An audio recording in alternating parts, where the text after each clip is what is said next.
उसे ही हम टिंडल इफेक्ट के नाम से जानेंगे। जैसे हमने क्या किया, 2 बीकर ले लिया और एक बीकर में हमने होमोजीनियस मिक्सचर डाला और एक बीकर में हमने हेट्रोजीनियस मिक्सचर को डाला। A beam of light pass किया तो होमोजीनियस मिक्सचर से पास कर गया लाइट, और हेट्रोजीनियस मिक्सचर में जहाँ पार्टिकल आया वहाँ से लाइट टकरा गया, स्कैटर कर गया। इसी फेनोमेना को किस नाम से जानेंगे हम लोग? टिंडल इफेक्ट के नाम से जानेंगे। कोई दिक्कत है इसमें? बोलो। और क्वेश्चन, कोई प्रॉब्लम? क्या है बोलो। हाँ, सिंगल फेज बुक का मतलब क्या होता है? तुम इधर आ जाओ, तुम आगे बैठो। यस,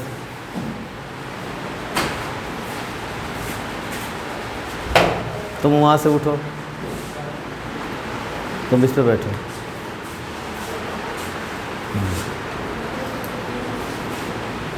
अब आ जाते हैं single phase mixture. Sugar solution हमने बनाया और शुगर सॉल्यूशन से हमने कई ड्रॉप्स निकाल लिया और सारे ड्रॉप का हमने टेस्ट किया। तो सारे ड्रॉप का मिठास सेम आएगा या डिफरेंट मिठास आएगा? यानी कि प्रत्येक ड्रॉप का प्रॉपर्टीज़ क्या हो गया? सेम हो गया। तो उसे ही हम सिंगल फेज कहेंगे। Each drop have same properties is known as single phase. Clear? और बोलिए। चैप्टर 3 क्या है नाम क्वेश्चन का? हाँ, Brownian motion in gaseous phase. अब gaseous phase liquid, Brownian motion liquid phase में बोलेगा तो movement of pollen grains on the surface of water. और अब क्या कहिएगा? Movement of dust particles, micro dust particles in air. Right हो गया। एयर फेज का टिंडल क्या बोला? Brownian motion. आपको एक्सप्रेशन बताया गया था ना। डार्क रूम में कहीं से लाइट का सोर्स दिखा दो, लाइट का सोर्स आ रहा है कहीं छिद्र से, और उसमें देखो बैठ करके तो छोटे छोटे पार्टिकल्स जो हैं वो मूव कर रहे हैं एयर में। समझ में आ रही है ना?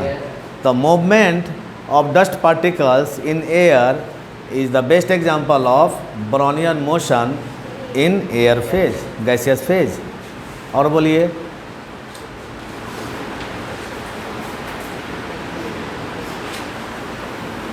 सारा क्लियर है बेटा?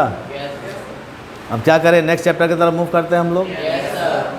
चलिए, नेक्स्ट चैप्टर की तरफ जब मूव करेंगे हम, तो सबसे पहले इस मैटर इन आवर सराउंडिंग हम लोगों का फर्स्ट चैप्टर था। Is matter around us pure?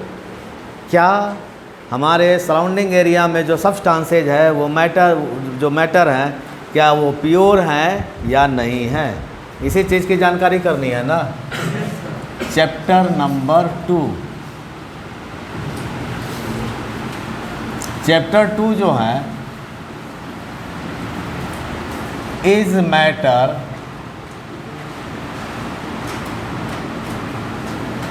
Around us pure?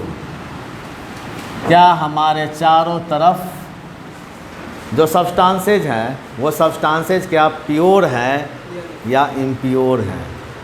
Clear? तो मैटर का जब हम लोग केमिकल क्लासिफिकेशन किया था, that means classification of matter, तो 2 तरह का क्लासिफिकेशन किया था। एक किया था फिजिकल क्लासिफिकेशन और एक किया था केमिकल क्लासिफिकेशन। आपको इंट्रोडक्शन के समय में ही बता दिया गया था कि फिजिकल क्लासिफिकेशन का स्टडी हम लोग चैप्टर 1 में करेंगे और केमिकल क्लासिफिकेशन का स्टडी हम लोग चैप्टर। तो केमिकल क्लासिफिकेशन के तरफ थोड़ी सी समरी ले ले हम लोग। मैटर का जब केमिकल क्लासिफिकेशन करते हैं तो केमिकल क्लासिफिकेशन ऑफ मैटर,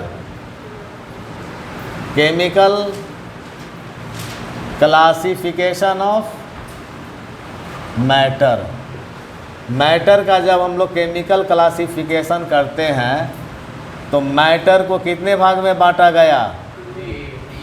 2 भाग में। एक क्या कहलाया? प्योर सब्सटेंसेज, है ना, और दूसरा क्या कहलाया था?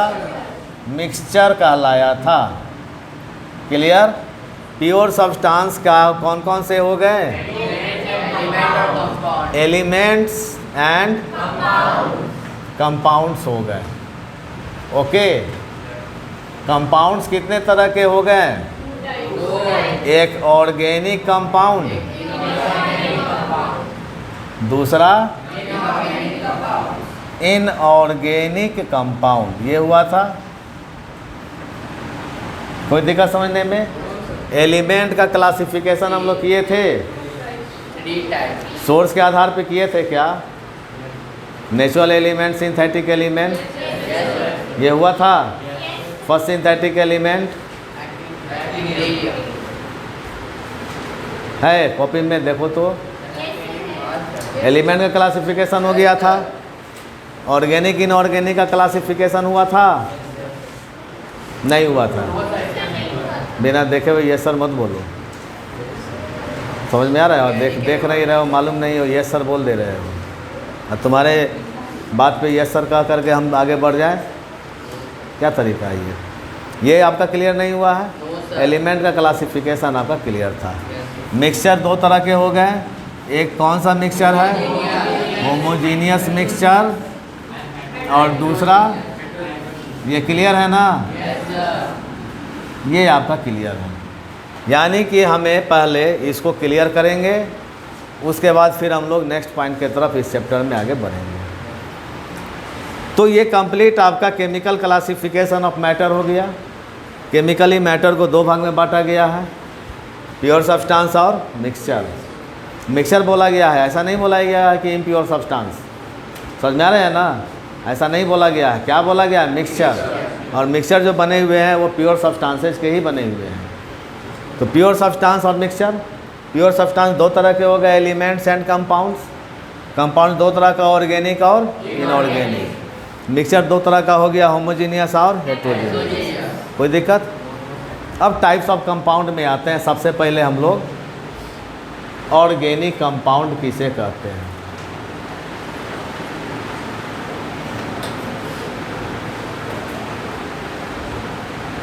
देखो, ऑर्गेनिक कंपाउंड का जो सोर्स होगा उसको हम कहेंगे ऑर्गेनिक सोर्स के नाम से जानेंगे। और ऑर्गेनिक सोर्स जो होंगे वो प्लांट्स एंड एनिमल्स, ये क्या है? लिविंग बीइंग्स है ना? तो वह सब्सटेंस जो लिविंग बीइंग्स से प्राप्त हुआ, हम उस सब्सटेंस को क्या कहेंगे? ऑर्गेनिक सब्सटेंस या ऑर्गेनिक कंपाउंड के नाम से जानेंगे। जैसे कार्बोहाइड्रेट्स, हम लोग ग्रेन्स खाते हैं, चावल दाल रोटी खाते हैं, इससे हमें क्या मिलता है? कार्बोहाइड्रेट्स। प्रोटीन्स, फैट्स,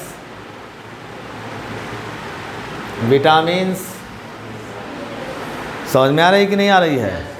अब आ जाते हैं, कोल कैसा सब्सटेंस है? ऑर्गेनिक या इनऑर्गेनिक है? फॉसिल फ्यूल कैसा सब्सटेंस है? इनऑर्गेनिक सब्सटेंस है कोल। ऑर्गेनिक सब्सटेंस का सोर्स क्या है? प्लांट्स बॉडी या animal body. Coal is formed by the decomposition of plant body million years ago। धरती पे मिलियन ईयर्स एगो बहुत सारे डिजास्टर्स आए, प्राकृतिक आपदाएं आए। उस प्राकृतिक आपदाओं में जो लिविंग बीइंग्स है वो ज़मींदोज हो गए। एनिमल, प्लांट्स, पुरानी की पुरानी सभ्यताओं का नाश हो चुका है। आज खुदाई होती है तो मालूम होता है कि आज से करोड़ों वर्ष पूर्व वहाँ पे वो सभ्यता हुआ करता था, काफ़ी विकसित सभ्यता। मोहनजोदड़ो की सभ्यता, सिंधु घाटी की सभ्यता, मेसोपोटामिया की सभ्यता, ये सब है कि नहीं है? उस समय आदमी नहीं रहते थे, वो कहाँ चले गए? ज़मींदोज हो गए। अब जब ज़मींदोज हो गए तो डिकम्पोजिशन हुआ, तो प्लांट जो है डिकम्पोज होकर के कोल का निर्माण किया और एनिमल बॉडी डिकम्पोज होकर के पेट्रोलियम सब्सटेंसेज का निर्माण किया, और दोनों जब डिकम्पोज हो रहे थे तो डिफरेंट गैसेस का निर्माण हुआ। Petroleum gas, coal gas, coal gas होता है, पेट्रोलियम गैस होते हैं। हम लोग किस गैस का, एलपीजी का यूज़ करते हैं, लिक्विड पेट्रोलियम गैस। वो सब कैसा सब्सटेंस है? ऑर्गेनिक है, लिविंग बींग से मिला ना। तो फॉसिल फ्यूल्स, जो भी फॉसिल फ्यूल होंगे क्या होंगे? ऑर्गेनिक सब्सटेंस होंगे। जैसे कोल, पेट्रोलियम सब्सटेंसेज, डीजल। हाँ, मम्मी हम क्लास में हैं अभी, हम बाद में बात कर रहे हैं आधा घंटा के बाद।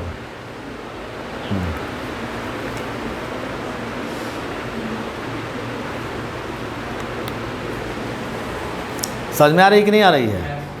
अब आ जाओ, citric acid,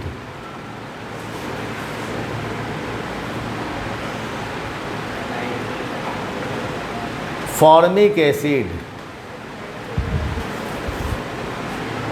oxalic acid, lactic acid, sugar, starch, cellulose, ये सब कैसा सब्सटेंस है? क्योंकि ये से लिविंग बैंक से हम लोग प्राप्त करते हैं। अब आ जाते हैं, दूसरा कहलाता है इनऑर्गेनिक कंपाउंड। इनऑर्गेनिक कंपाउंड किसे कहते हैं? वह कंपाउंड जिनका सोर्सेज होता है मैन मेड, ये मनुष्यों के द्वारा बनाई गई है, ये मनुष्यों के द्वारा बनाई गई है, मैन मेड है ये। क्लियर? जैसे HCl कैसा कंपाउंड हो जाएगा? Inorganic. HNO3 inorganic compound. H2SO4 CaCO3 MgO Al2O3 ये कैसा कंपाउंड है? इनऑर्गेनिक कंपाउंड है। क्लियर? जल्दी से राइट कर लीजिए इसको। हाँ उतार लो, केमिकल क्लासिफिकेशन का ये टॉपिक है ना। ऑन कर दिया। अब हम लोग नेक्स्ट टॉपिक सॉल्यूशन की तरफ मूव कर रहे हैं। सॉल्यूशन किसे कहते हैं?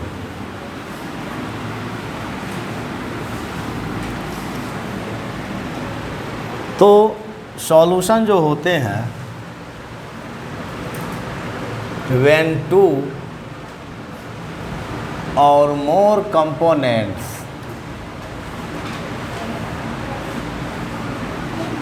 mix each other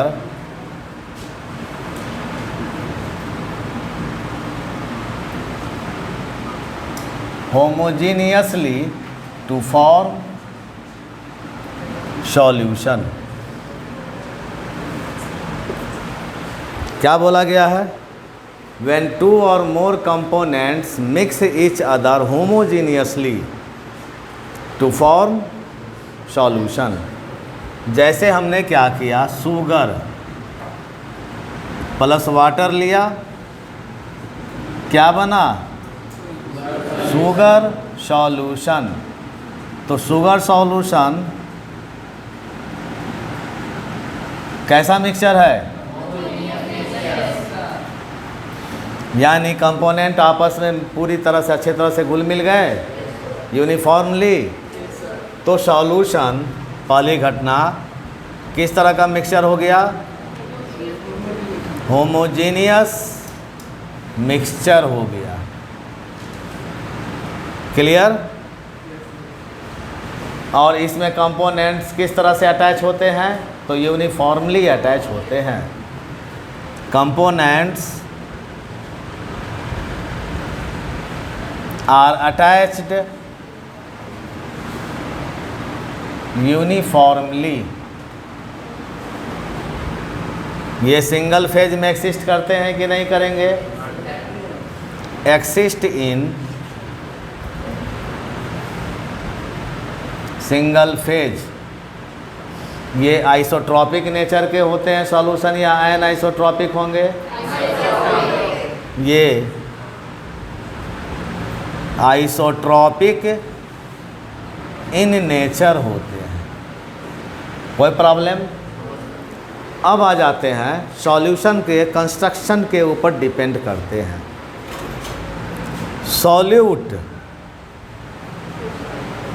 plus solvent जब मिलते हैं तो क्या बनाते हैं? सॉल्यूशन बनाते हैं। सॉल्यूट किसे कहते हैं? तो सॉल्यूशन में वह सब्सटेंस जिसकी मात्रा कम होते हैं उसे हम क्या कहेंगे? पहली घटना। सॉल्यूट का क्या डिफिनीशन होगा?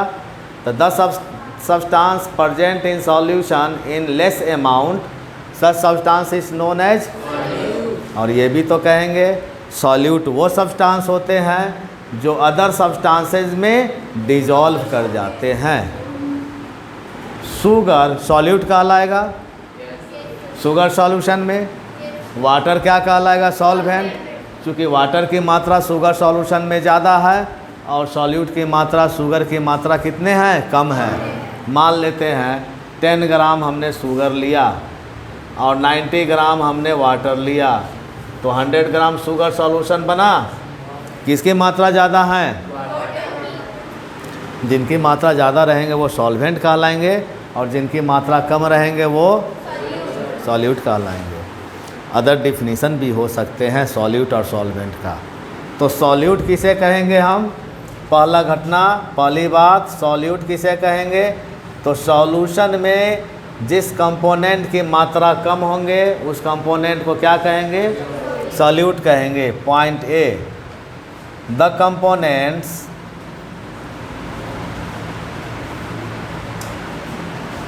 present in the solution in less amount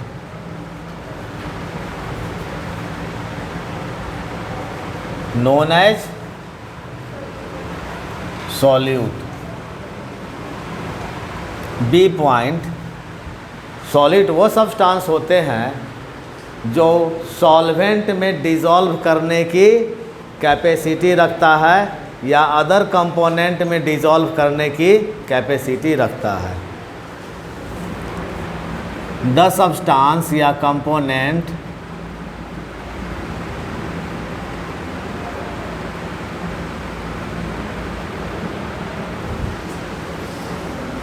having tendency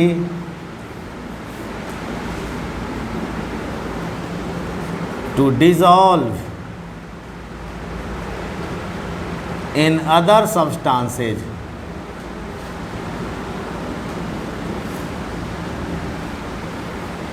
or solvent known as solute। यानी वो सब्सटेंस जो अदर सब्सटेंस में डिजॉल्व करने की कैपेसिटी रखता हो।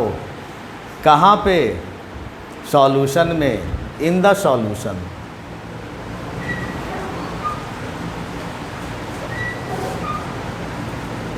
हम उस सब्सटेंस को क्या कहेंगे?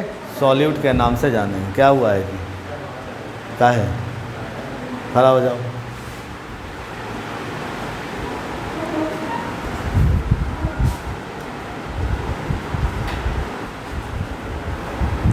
तो सॉल्यूट किसे कहा गया? वह कंपोनेंट जो सॉल्यूशन में कम मात्रा में प्रेजेंट रहे उसे क्या कहेंगे हम? सॉल्यूट। सॉल्वेंट किसे कहेंगे? वह कंपोनेंट जो सॉल्यूशन में ज़्यादा मात्रा में रहेंगे उसको सॉल्वेंट कहेंगे। दूसरा डिफिनीशन सॉल्यूट का क्या हो जाएगा? सॉल्यूट वो सब्सटेंस होते हैं जो किसी अदर सब्सटेंस में कम्प्लीटली डिजॉल्व हो जाए सॉल्यूशन फेज में। क्लियर? अब हम यहाँ पे सॉल्वेंट किसे कहेंगे? सॉल्यूशन में जिनकी मात्रा ज़्यादा रहेंगे उसको क्या कहेंगे हम? सॉल्वेंट कहेंगे। The component present in the solution in more amount known as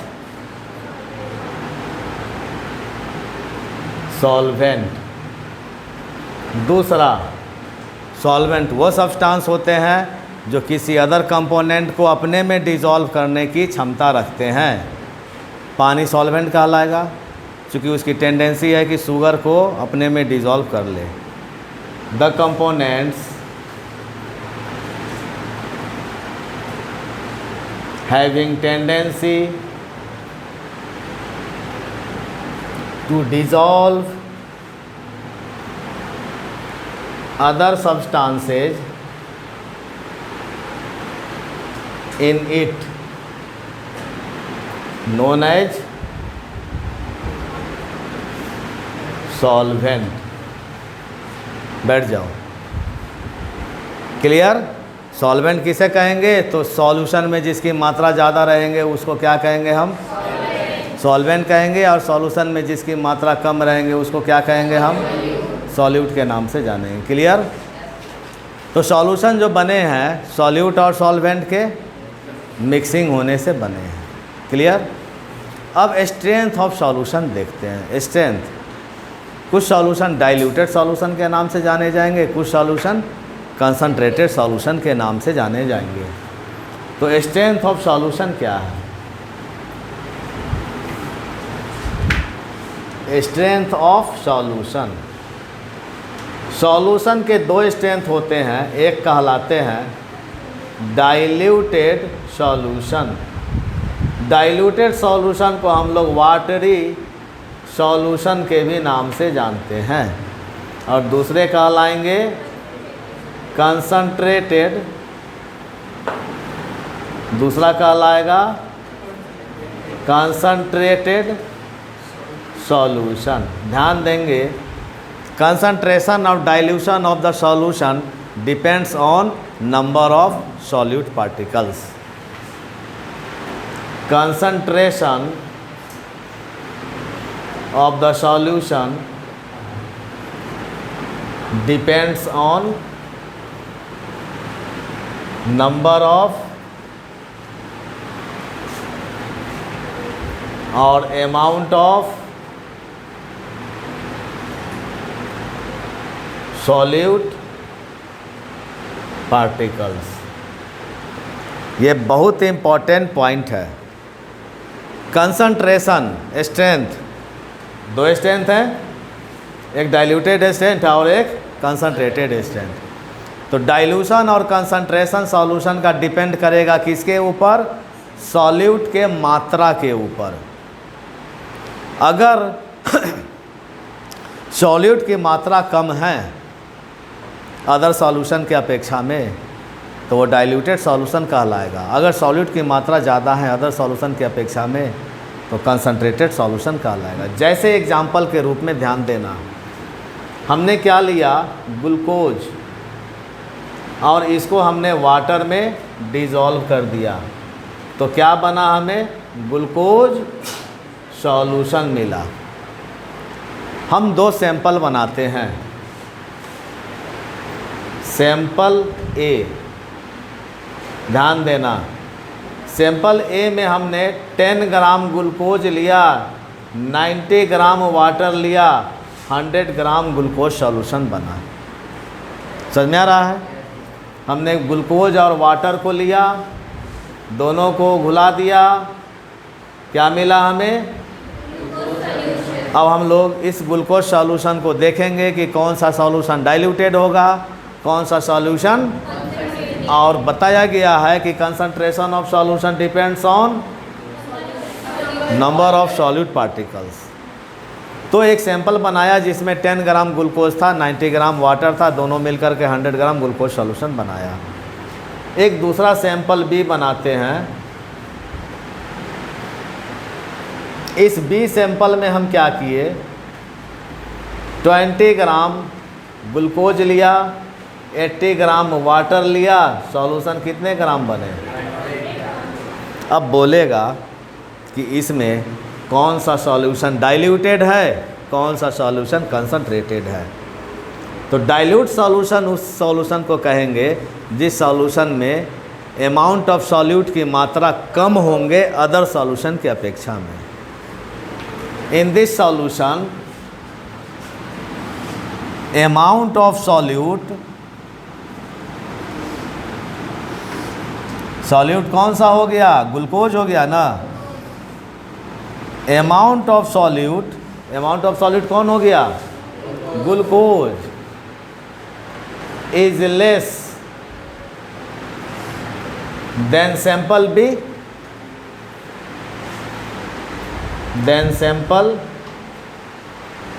B. और इसमें हम क्या देख रहे हैं?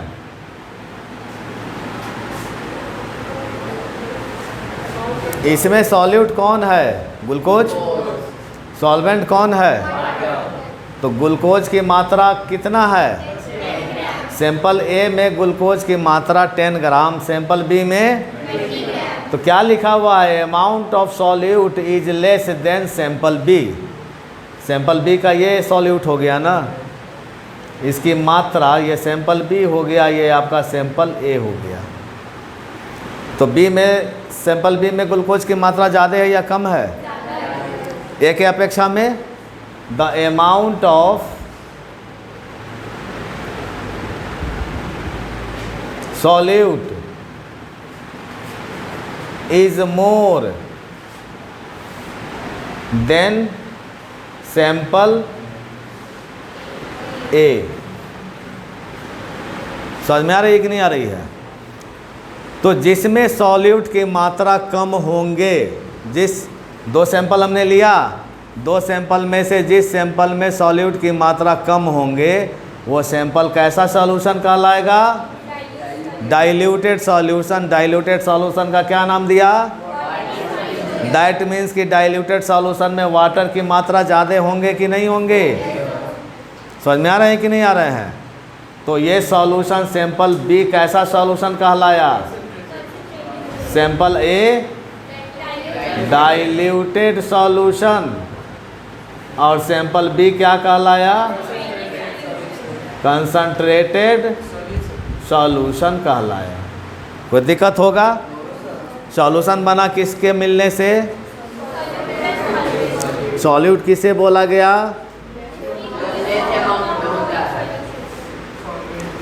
सॉल्यूशन में जिसकी मात्रा कम होंगे उसको सॉल्यूट कहेंगे, या नहीं तो सॉल्यूट वो सब्सटेंस होंगे जो सॉल्वेंट में डिज़ोल्व कर जाएंगे, अदर सब्सटेंस में डिज़ोल्व कर जाएंगे। और सॉल्वेंट किसे कहेंगे? सॉल्यूशन में जिसकी मात्रा ज़्यादा रहेंगे उसे क्या कहेंगे? या नहीं तो सॉल्वेंट वो सब्सटेंस होंगे जो सॉल्यूट को अपने में भुला लेंगे। Clear? Dilute strength of solution क्या हो गया? दो, एक डाइल्यूटेड सॉल्यूशन, दूसरा डाइल्यूटेड सॉल्यूशन का दूसरा नाम क्या है? और डाइल्यूटेड सॉल्यूशन का कैरेक्टरिस्टिक क्या होगा? वाटर की मात्रा ज़्यादा होंगे डाइल्यूट और सॉल्यूट की मात्रा कम होंगे अदर सॉल्यूशन के अपेक्षा में। और कंसंट्रेटेड सॉल्यूशन किसे कहेंगे? Yes, compare to other solution. और last point, concentration of solution किसके ऊपर निर्भर करेगा? अमाउंट ऑफ सॉल्यूट के ऊपर। कोई दिक्कत है? पहले फटाक से राइट कीजिए, उसके बाद आपको क्वेश्चन दिए जाएंगे इसका बनाने का। हाँ, बना करके लाना है। नेक्स्ट क्लासेज में मैं कॉपी चेक करूँगा आप लोगों का।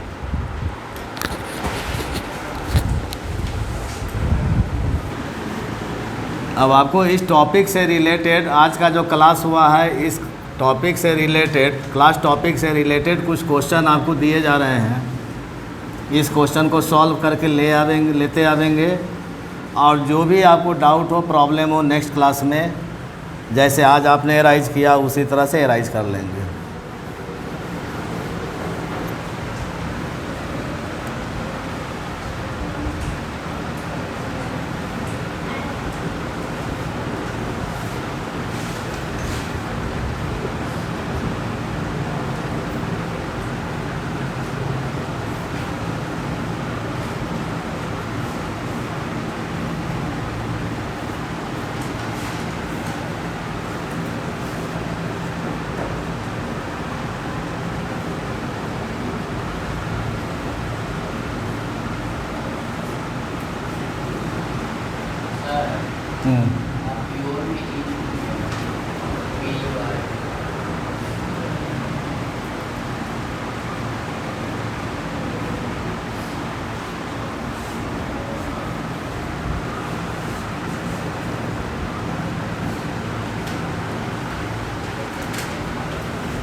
ध्यान दीजिए इधर क्वेश्चन के तरफ।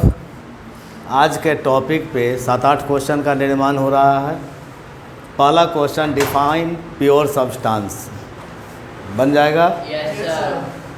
Differentiate between organic and inorganic compounds. हो जाएगा। Element is a pure substance, justify हो जाएगा। What is solution, define solute and solvent. What do you know about concentration of solution, express about diluted and concentrated solution. कोई problem होगा? ये 7 question आज का topic पे बन रहे हैं। इस क्वेश्चन को बना करके आप नेक्स्ट क्लासेज में लेते आएंगे।